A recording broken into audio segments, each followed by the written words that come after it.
کیا موجودہ جمہوریت کی دین میں اجازت ہے؟ کیا دین اس جمہوریت کو قبول کرتا ہے، یعنی ویسٹرن ڈیموکریسی کو؟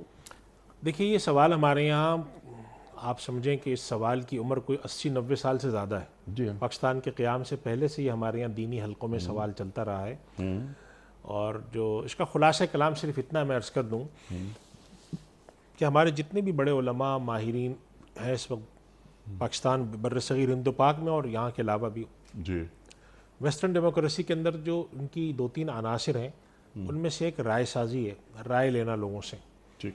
اور ایک یہ ہے کہ لوگوں کے پاس قانون سازی کا اختیار مطلق ہونا۔ تو لوگوں کے پاس قانون سازی کا اختیار مطلق، اس کے بارے میں علماء کا من حیث المجموع تمام مسلک کے علماء کا، عالم اسلام کا اس پر اجماع ہے کہ لوگوں کے پاس قانون سازی کا اختیار مطلق دینی تصور میں نہیں ہے۔ ٹھیک۔